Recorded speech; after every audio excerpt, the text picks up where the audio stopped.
In a world where two short-term rental bros come together. What? Not in that way, bro.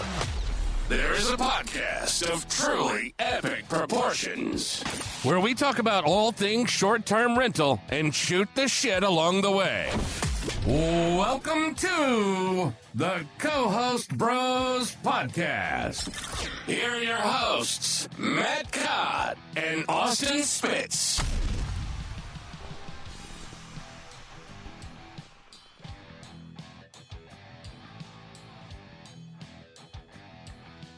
Hey everybody, welcome to another episode of the Co-Host Bros Podcast. My name is Matt and I'm here with my buddy Austin Spitz.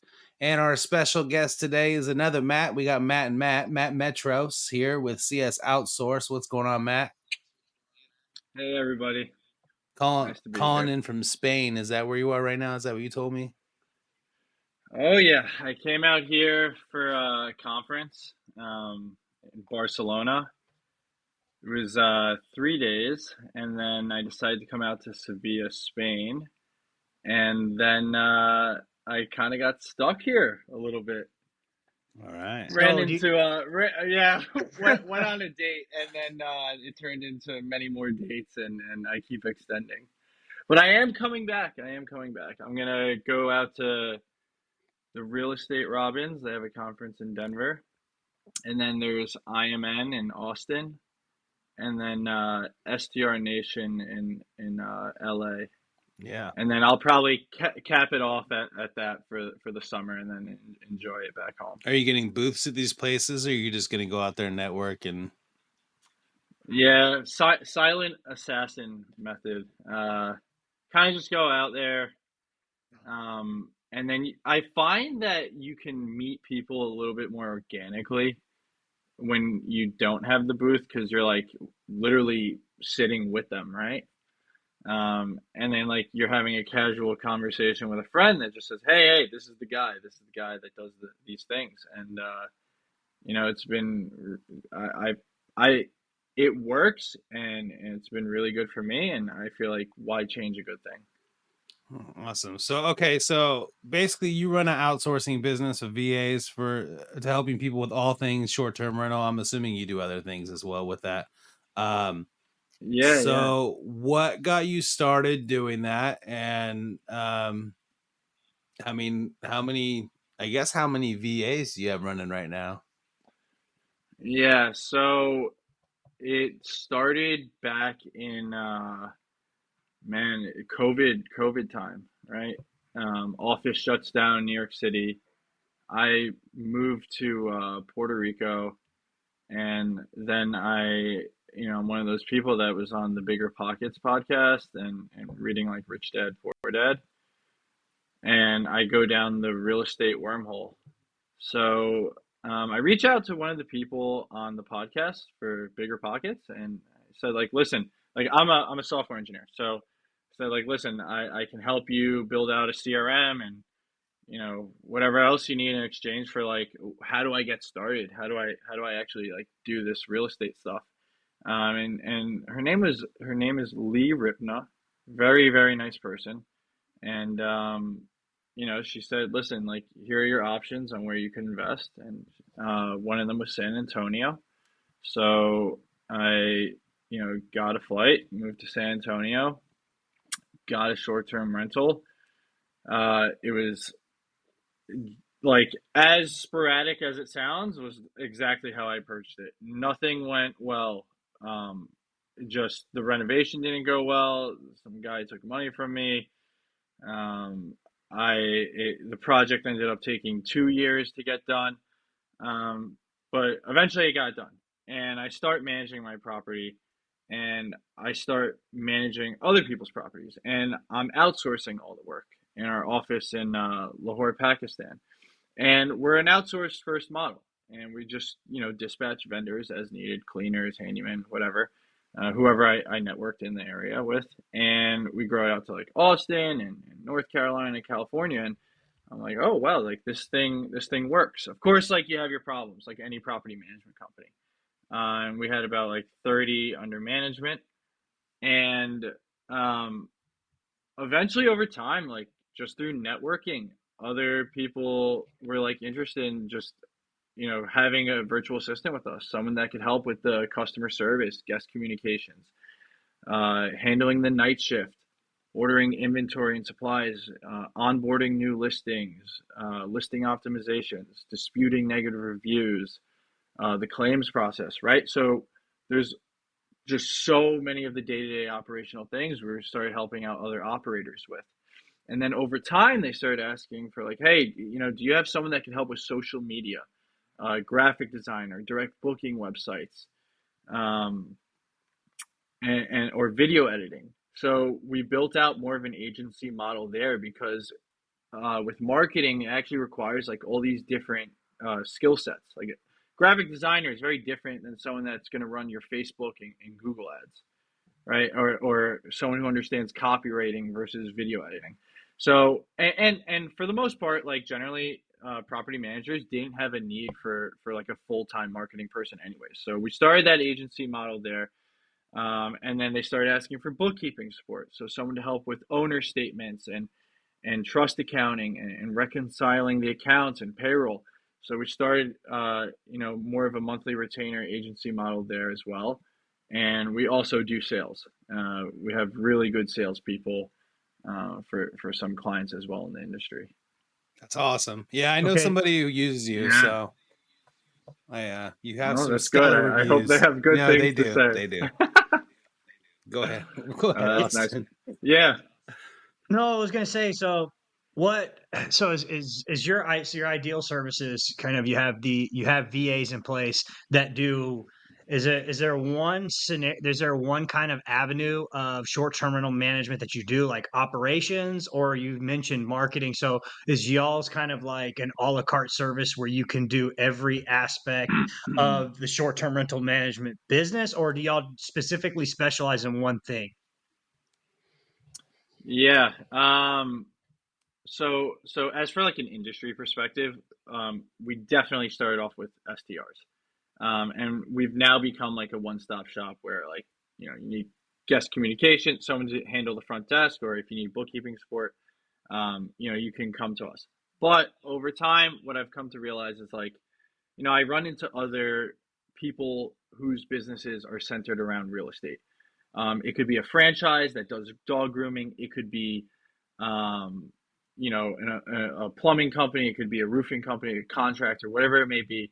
So really, our focus is around home services. That's where we want to be because the language is quite similar across the board, and the process is quite similar as well. It's customer service, and it typically involves dispatching somebody to go out to the property. That's generally how home service work. So, we understand the softwares in that space. We understand how to speak with these people, the language, and over time, it's also just better to focus in on, just get really good at one thing. Like, yes, we could do B2B SaaS and we could do all these other industries, but um, that just like increases the operational complexity of the business because like then your managers need to like know all these other things and tools and terms and whereas if I just stick to home services, like it's a plug and play process that everybody can kind of help out each other with. So let's So say we hopefully that answers your question. Yeah, so let's say we have a bunch of co-hosts, property managers listening to our show, and that's the bulk of it. So let's tailor it towards them. So what do you think is the biggest service you kind of provide that you see in this Mm, situation? Is it like what? So let's say me, for example, I've got 10 properties. I'm a one man show. So He needs a what would VA. I? Yeah, let's say I need a VA, for example. But what? How do I do that? What's that look like with you guys? How are you going to yeah. help me, Matt? Yeah. So first off, I would have that call with you, kind of like figure out what's your tech stack. Um, what is generally like your business look like at this current point in time, and usually what the number one request is, I need to get out of literally guest messaging and communicating with my vendors, and I need someone else to handle the operational tasks. So I would schedule like a few interviews with you and some people, Now, a lot of people, they always say, hey, this person needs short-term rental experience. Like, they need it. And I kind of have to push back and say, like, listen, there's such great talent out there. This is on the relative, on like the grand scheme of things, this is like generally a new industry. Um, when you think compared to something like, let's say like the, food restaurant equipment industry or something like that. Airbnb short-term rentals is new. So you're not, it's like hard to find somebody that has owner res experience or someone that has hospitable experience or host away experience. So what I do is try to find someone that has just general, back office admin or customer service experience. They could speak very well, and they have, strong business acumen, and they have, they would be a good cultural fit. So those are like the traits that I'm looking for, like a good, honest person. And then from there, like our team could come in and train people up on how to use OwnerRes or how to use Hospitable and guest communications and, revenue management, listing observations, right? Like all these things, I can teach them how to do that. A lot of this stuff is quite simple. And over the course of, 30, 60, 90 day, you can get someone up and running. So if you go in with the mindset that like they have to have this SDR experience, you're going to forego so many good fits for your business. So many. There's a lot of talent out there, and it just takes, 30, 60 days to get them up and running. So yes, we would schedule those interviews. And then, our team would come in and we would have an onboarding meeting to get access to all your systems, and figure out what are the first 1, 2, or 3 tasks that you want us to take over. You don't need to create all this documentation or SOPs that a lot of people think you need to get started. Just start off with something basic, and then we'll create the documentation for that. And honestly, it's almost better that your agent creates the documentation, because then they're like saying, hey, like I know this, right? Can you confirm it? I know it. They have to write it. They're gonna put forward some thought on like the exact process, and you can confirm it.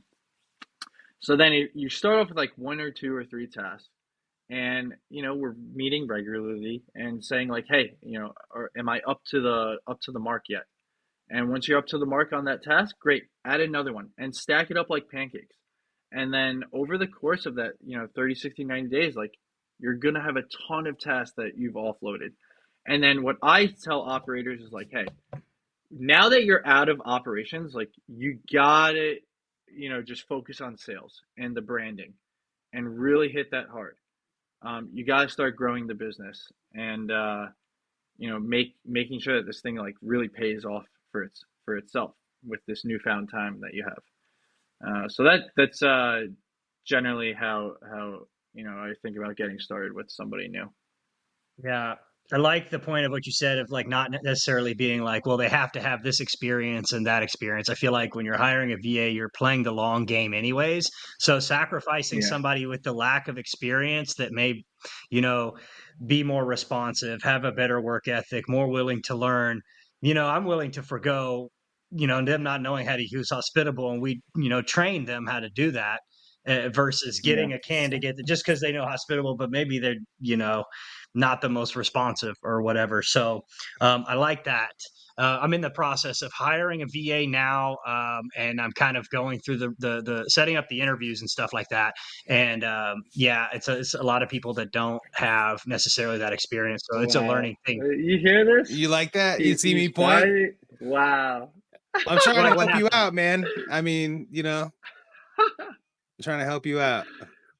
No, All right, I need. Austin, we're gonna get you one person. You're gonna interview one I want person. my affiliate link And, too. and Yeah, yeah, but anyways, so I guess what my point is like I wanted to do it myself anyways, because this is something that I need to learn. And I just need to kind of figure this out as I continue to scale and grow. But I do completely understand the need for your business. But like, I guess my question is, so do you like after you onboard, a VA for somebody else's company? What is the like what service do you play after that? So you find and source the VA, give to them. But what if I say, hey, Matt, let's say this VA isn't working out, for example. Let's say maybe for some reason it wasn't a good fit. I'm sure it happens from time to time. You do what you can to prevent it. So, like, how do you play the middleman kind of in that? Yeah. So when you're originally like starting out and you have one person, it may not seem like, all right, do we really need like CS Outsource? But um, there's going to be a lot of stuff that like you don't know yourself, like all the revenue management, tactics that we can train them up on. Or you might need like software suggestions, stuff like that, or you may need to get connected with somebody, that's headed in the direction that you want to go into, and so there's like all these different ways that I can support you, but really where I think the biggest area where we step in is like once you have like quite a few people, um, there's like this concept of like having like an integrator, like somebody that just makes sure that all systems are operating in unison 110%. And you might have, some marketing people with us, with our marketing services. You might have some of the bookkeeping with us. You might have, two or three agents. And we're going to make sure that like collectively, like all those teams are working in unison and working together. And we try our best to make sure that like we tell every agent, like, come to us first, before you reach out to the client with a question. So we're really pushing to take away the day-to-day management and oversight away from you. On your end, you just say like, these are the KPIs. Here's the process. I just need it done, right? And on our end, like we're taking a lot of the, well, I'm doing X, Y, and Z, and this and that and that, and a lot of the things that like an employee is going to be struggling with on balancing their time and to make sure that they can execute. But like we try our best to keep that away from you, so that like that's on us, to figure out how to manage their time, make sure that like we can hit those goals that you have in the business. Makes sense. All right, so yeah, hopefully that's um helpful there. But there's also where like, what if an agent disappears? We have a backup team. They can fill the spot. What if you want to hire, two more people? All right, we already have knowledge on your business, and we can train those two other people up a lot quicker than the first time around where we really needed your support. If employees unhappy, like we're handling that. We're making sure that they're happy. We're handling all that stuff behind the scenes. And then if it doesn't work out, no issue. Like that stuff happens. We can place them on another project where it might be a better fit for them, and then we'll bring in somebody else. But at the end of the day, you're building this business, and the expectation is that you're a professional operator, and the business cannot shut down overnight, like from employees that leave or they're disgruntled, whatever. And we will 500% make sure that no matter what happens, that the core functions of the business never stop, ever. Right? Like you'll never run a risk of that. If you suddenly out of nowhere get hit with intense workload volatility, like a huge spike out of nowhere, like we can help out. We can bring in someone to step in for a little bit to help out and ease that pain. Right? So I think that's there's a lot of benefit in just like you not having to like think about that stuff. Yeah. So That makes sense. So it's just like it's basically additional, there's an extra layer of protection. I get this VA, they don't like me, so they quit. And now I'm like, okay, I just gave them all these tasks to do. Now it's back on my plate. Versus that answers the question perfectly, because now I see that if that was the case, now but I'm working with you, it's like, hey, Matt, this person didn't work out. You got, okay, well, we've got our team to fill in, and we're going to pick up right where they left off. We're going to find you, whatever replacement. So that's awesome. It's just an additional, you know, layer of protection, if you will, right? Yeah, exactly. And as I've asked some of the operators, like like why, like they know how to hire their own, they know how to manage it on their own. Some people are just like tired of it and they don't want to do it anymore. They say like, I just don't want to be managing people anymore. Because what's often happened to them is they spend all this time with somebody and then they leave after 4 or 5 or 6 months and then they're straight back to where they started. Because like I always say this, but uh, a company is just a group of people, and and the second you lose a person, you just lost so much knowledge, and you literally like lost a huge part of your business. Whereas like what we bring to the table is like, well, there's a manager, there's a supervisor, there's a trainer. Like there's several other people that retain that knowledge. So even if the supervisor leaves, like still have a trainer that understands everything. The agent leaves, we still have these other people. So you don't lose when someone leaves. Like you do lose a little bit, right? Like there's going to be an amount that's lost, but it's not substantial enough where like you're ever restarting, right? Like I ensure that there's continuity in your operations always. So, kind of to what I was thinking is that there's a lot of people out there trying to start this business. A lot of people with no business experience, no leadership experience, no management experience, none of that. So, what I understand is that, you understand how business should work. So the more people that I train on your stuff, the easier it is to fulfill that gap if somebody's was to disappear, call in sick, get in a car wreck, whatever the case may be. Because it's funny, like the way you say it's just people. It's because I feel the same way. I come from a leadership background where I manage hundreds of employees, and everyone goes, "Oh, we can't do it without them." I'm like, "Yeah, life goes on when they leave. Like it doesn't matter. Life still goes on because everybody else knows how to do it." So, um, so I like the fact that Yeah. you guys cross train them. And I did say like I do know somebody who does use you, and there's no complaints.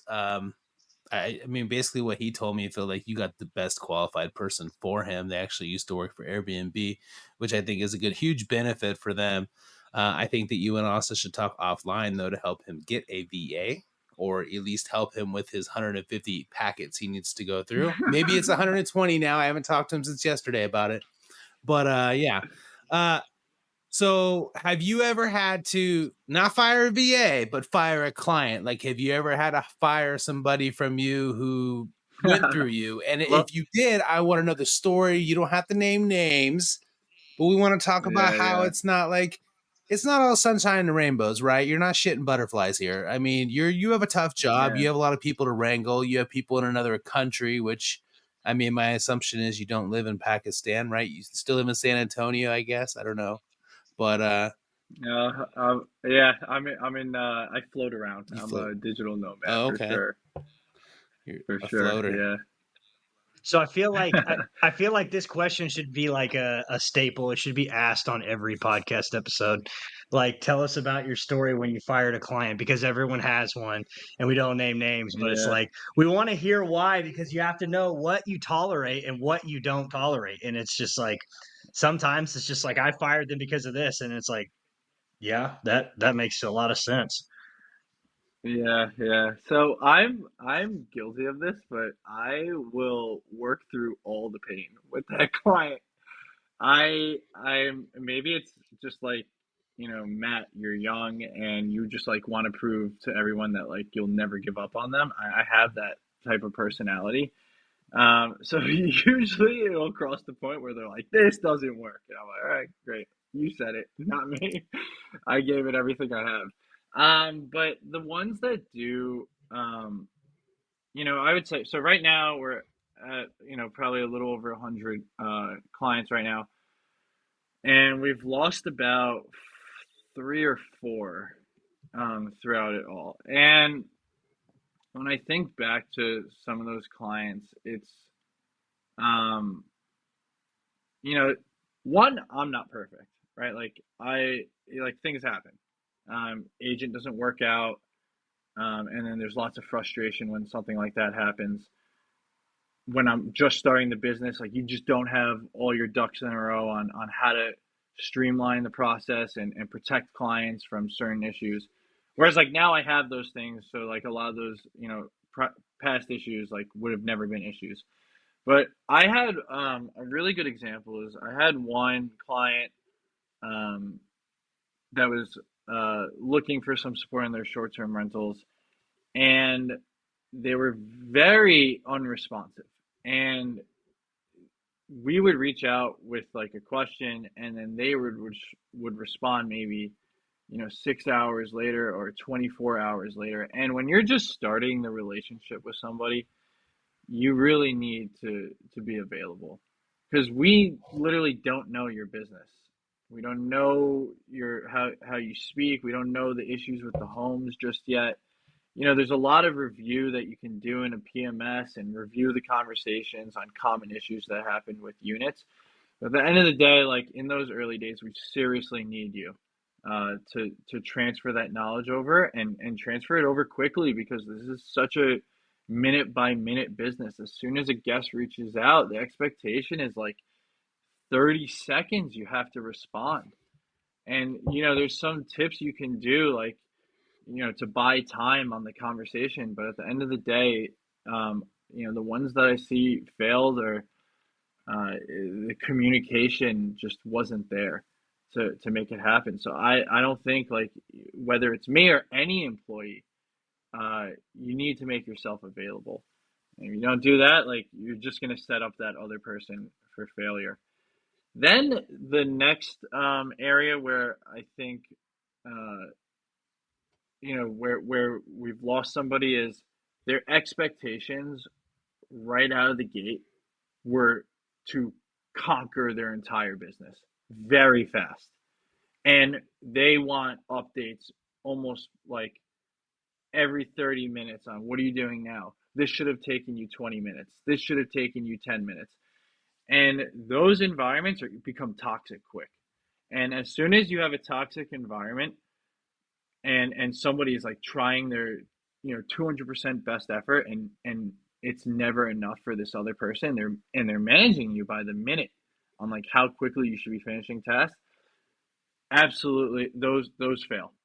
And right when I start seeing someone's behavior go in that direction, I personally don't even want to be involved in those types of projects. So I can't even imagine what the agent's thinking, because anything they do, like if they drop a pencil, they're going to get shouted at. So,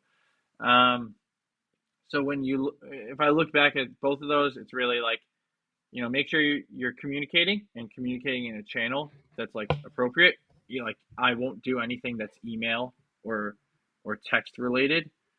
I'll open it up to WhatsApp for communications, but SMS and email, I just don't. I've never seen success with those two channels. And then just if your expectations are to micromanage someone in the form of like, that task should have taken you X amount of minutes, why is it taking you 10 minutes more? And something like that as well is like, it's not going to work out. Because an agent's not going to have like business owner level type of skill. They're just not going to have sure. Yeah, I mean, that takes time to build up. So, and correct me if I'm wrong, but I want to make it clear to everybody that these virtual assistants are supervised by you guys. Well, not you, but you probably have somebody in place. My understanding is they go to an office to work, right? Is that correct? Yeah. So the Pakistan team goes to an office, and then we're working on getting an office down in Cochabamba at the moment. Right? And that's Bolivia. So we have agents in Argentina and Bolivia as well. That started a little bit later on. We had a client in Puerto Rico that was asking for bilingual, and through some connections, we made it happen. And right now we have in Latin America about, I want to say like 40-ish people, 40 around there. But initially, when you're starting out anything, you're just like go. We'll set up the infrastructure later on. We're getting to that point where it's like starting to make sense to get an office up and running there. Yeah, that's cool. But I just wanted people to understand that if you are that minute by minute micromanaging kind of person, it's not needed because you guys have people supervising these people. Yeah. And people also need to understand that when you first started the business, you didn't know everything you were supposed to do either. It didn't take you 10 minutes to adjust your pricing or 10 minutes to do your optimization. So people need to be wary of that as well, that, you Yeah. know, it takes time to learn things. So, I mean, based on what you told me, I think you guys give it your best effort, and I think it's fantastic. So, how long you guys have been doing this since 2020? I officially like registered the business a year ago, Okay. and we were at 0 customers. Yeah. It was a little over a year ago, maybe a year and 3 months, and now we're at a little over like 100. It's been just up and to the right. And you have a partner in So this? no, No, it's just you. I'm the sole owner. Oh, okay. Yeah, Okay. yeah, Awesome. yeah. But this isn't like my first entrepreneurial type of venture. I've been software engineering consulting for I don't know 5 6 years already. Going into businesses, you know, doing sales operations or marketing operations, customer service operations, their finance operations, and building out their teams or their software tech stack. So even before getting into this, like I always had a strong idea on how the different departments should operate, what you should be thinking about, questions you should be asking. So then, naturally, CS Outsource it's just something that's I already have that knowledge on like how to do the consultative piece and make sure that our departments are running very well for these other businesses. So one thing I noticed about you is you're very active on social media, on Facebook. Outside of your cool AI generated Facebook profile picture, I need to I need to get me one of those as well. But talk about like this, because when I see you, is I see you contributing and giving a lot on Facebook and just helping literally everyone else. So has that had an impact in your success of when you're helping people on Facebook? Have you seen that resonate in your business? Yeah, yeah, absolutely. So uh, no, I love that question so much because I'm like a marketing geek, and I was before this I spent a year doing demand generation at a startup in New York City, and I read all the books and all that sort of stuff. So my strategy, even though if I call it strategy, it sounds so disingenuous, but um, you should plan things out. There's nothing wrong with that. And I uh, I made a goal for myself. It was like, all right, you're gonna do 5 to 10 comments in the in these Facebook groups that I had identified as being a target fit for my audience, and you're just gonna post helpful stuff. And every here and there, you can do something that's a little more so like you're soliciting your business, but try to get people to recognize the name, and then you can also reach out to some people directly and do that a couple of times a day as well. But I'm very intentional, and I really thought this out. And then I'm friend requesting people as well, and then I'm posting helpful content, operational content, stuff that's like very thoughtful that I'm actually seeing on the ground. So I'm building up trust that way as well.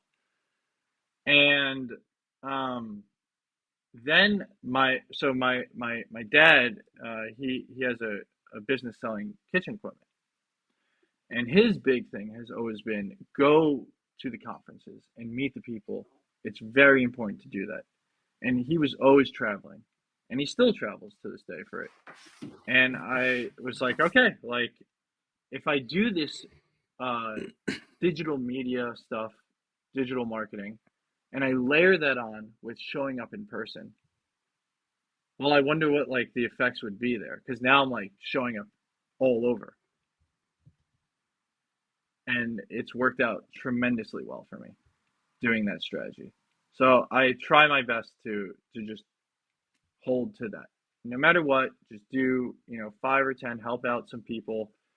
And then over the course of time, like you become a source of knowledge for people that they can know, like, and trust. And they reach out to you directly saying, hey, I know you do this. I need some support. So yes, definitely.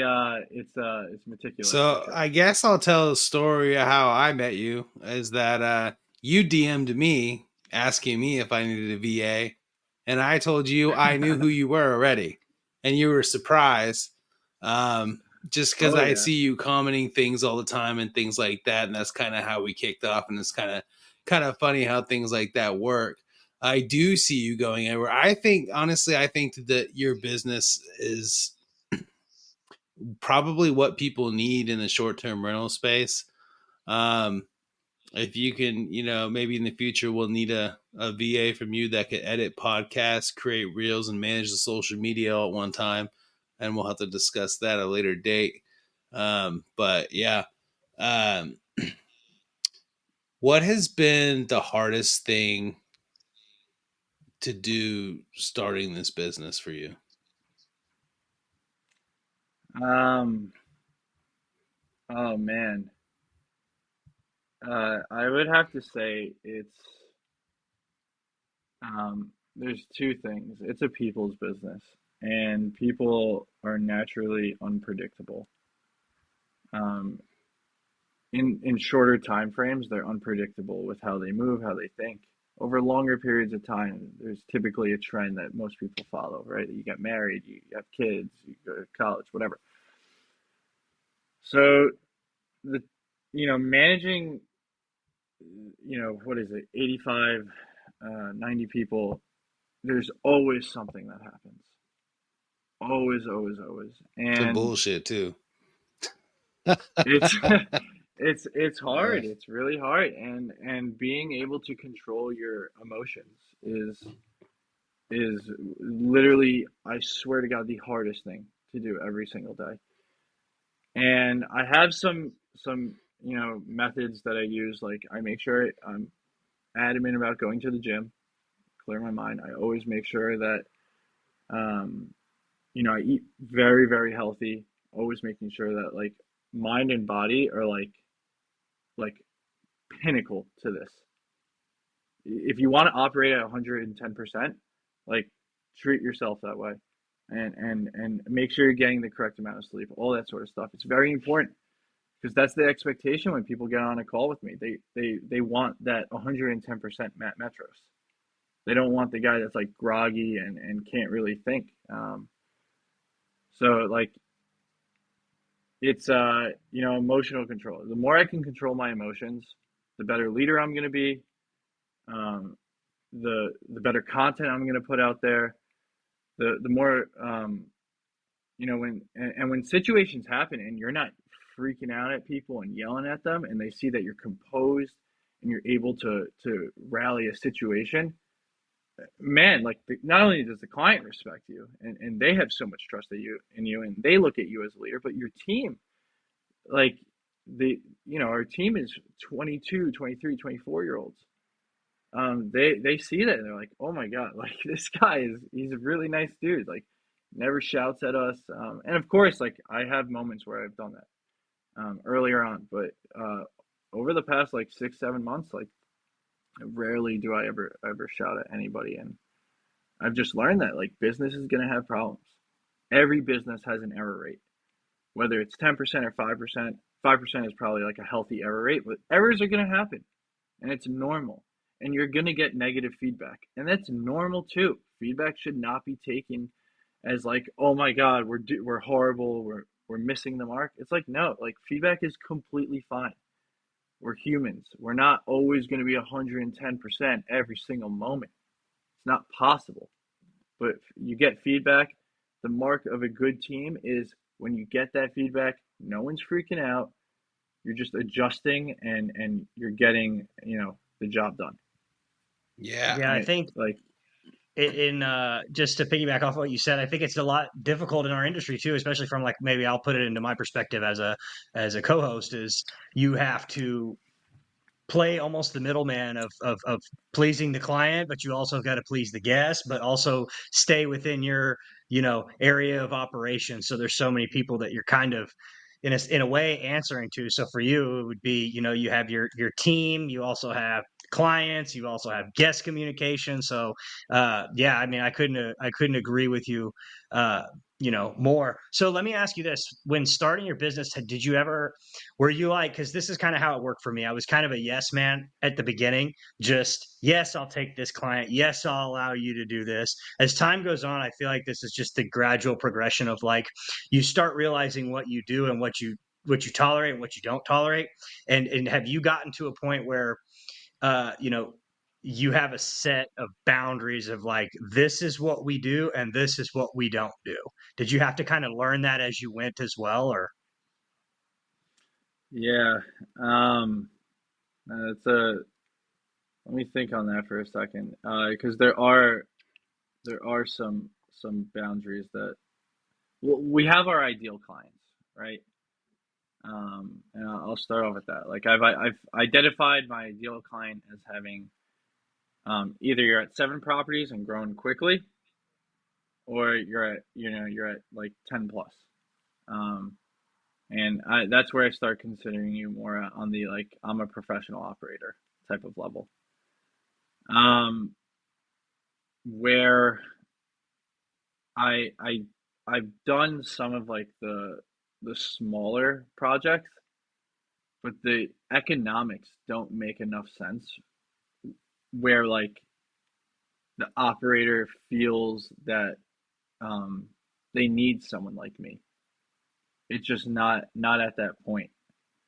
And they typically would be better off going, for a $3 an hour, or a $2 an hour type of, independent type of engagement.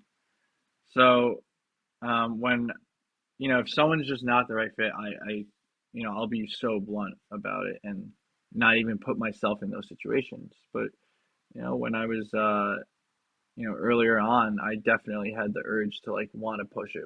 I'll go cheaper, I'll go cheaper, I'll go cheaper.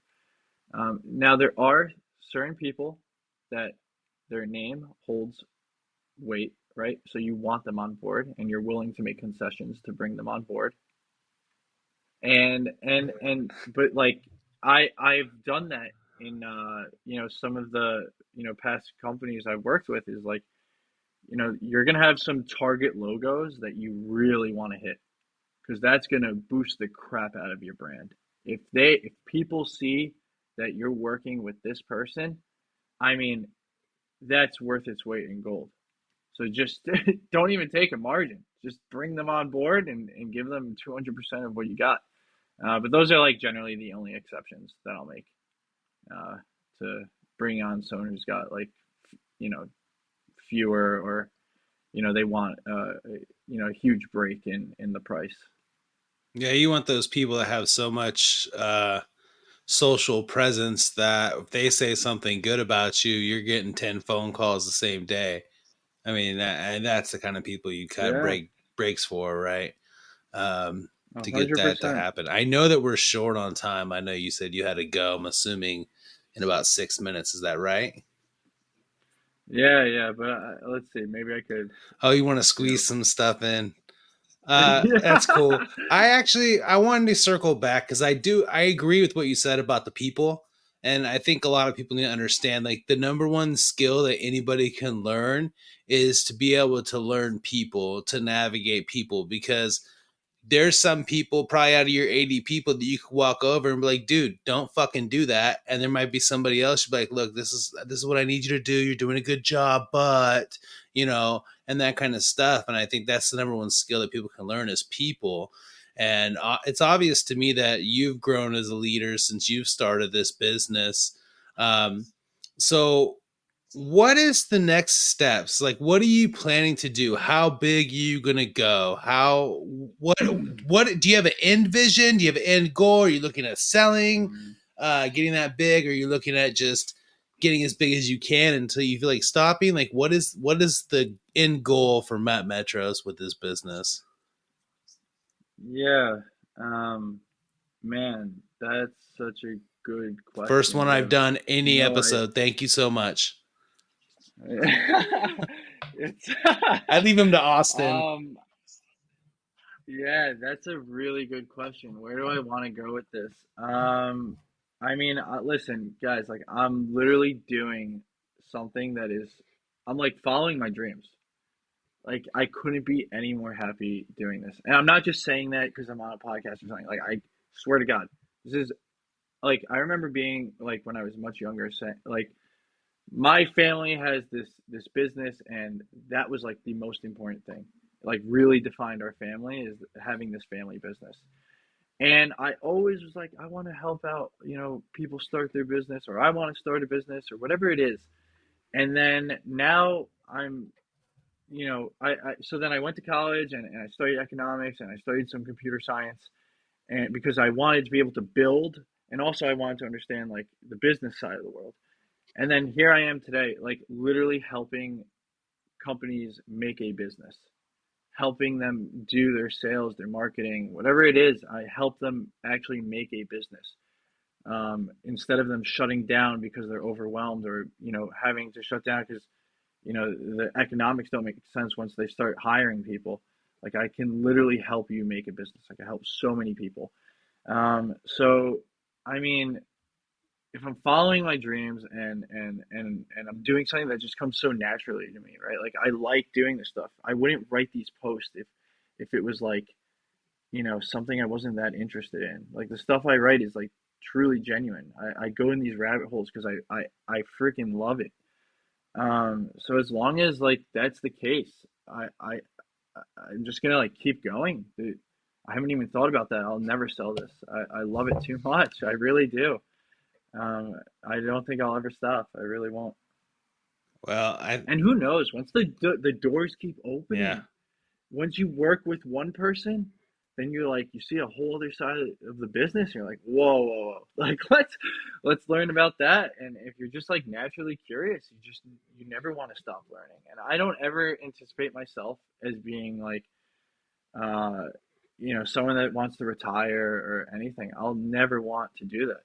I think my purpose here is like literally just help as many people as possible. So I'm a saint. Yeah.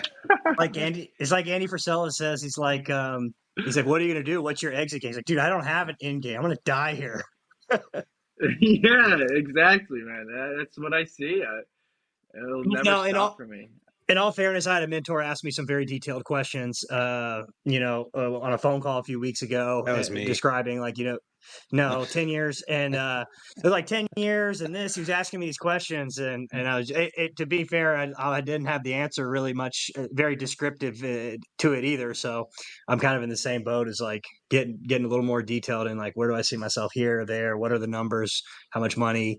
How many properties? That kind of stuff. So I'm right there with you, man. Well, I asked that with Yeah, well, intention, though. I asked that with intention because I know a month or two down the road, you're probably going to hit me up and be like, you know what? I thought about it and this is where I want to go next, right? Because you're not thinking about it unless somebody asks you. So, and if you ask me too, I tell you, I don't fucking know. Like, this is where I think I'm going to go right now. And then who knows what's going to happen? I could say I want to go somewhere with my short term rental business, and maybe this podcast is blowing up instead. And I'm just busy doing this every day, right? So you never know what's going to happen. But I just was wondering what your goals were. yeah, yeah. I mean, for both of you, do you have end game in sight? I'll throw it back at you. I don't have an end game in sight. I just want to help people as much as I can. Really, I don't really have like an end game. I don't really have. Yeah, I don't really know what I want to do. I don't even know how many properties I want to manage. To be honest with you, I still keep going back and forth between the two, between a couple different things. So, but yeah, Maybe it's this. maybe. Who knows? Why not? Who knows? Yeah. Yeah. What about you, Austin?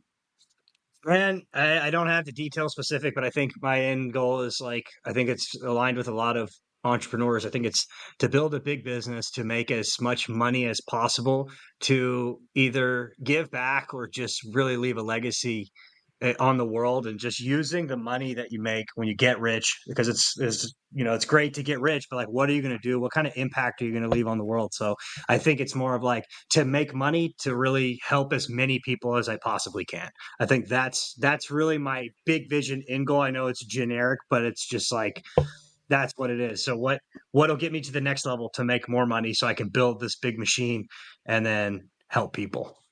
I think that's what it is for me. And it's so like a lot of you see a lot of people online that are like, how do you make $1 million? Like all these, scammy in 5 things. minutes.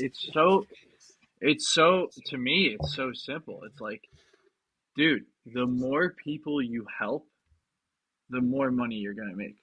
Like, it might not be binary in that this one person that I help for free is going to result in money, but I guarantee you, help one person every single day, you will have a new income stream by the end of that year. It is like dead simple, but you got to be relentless, and you have to keep at it over time. But that's all it is. I mean, people pay for you to help other people. That's it. Love it. That is a perfect way to end this show. I just want you to tell it is perfect. It is perfect. And I'm sure everybody appreciates, and I really hope they do appreciate it. I want you guys to hit him up if you need a VA, and he does all kinds of stuff, even bookkeeping. So let him know where everybody can find you, Matt. Yeah. Obviously my Facebook, Matthew.metros, the one with the AI generated face. They look good. But you can also reach out to me on CS Outsource. Just submit a form, and I'm always checking to see who to reach out to next from there. And then just DM me all that stuff, and I'll throw that in the show notes. But yeah, we really appreciate you coming on. I think that you're a wealth of knowledge, and I look forward to having you on again. Some other time, and furthering the relationship that we all have built together. So I'm excited to see where you go, and thank you so much for coming on. And that's the end of the show. So be a bro and share the show. All right, and Austin's getting a VA. And Austin's getting a VA. Yes, you are. Austin, say, I'm getting a VA. Shout it. The world wants to hear it. Setting up 3 interviews. I'm getting a VA, boys. There we go. All right, now you can say it, Austin. All right, peace. The Co-Host Bros Podcast.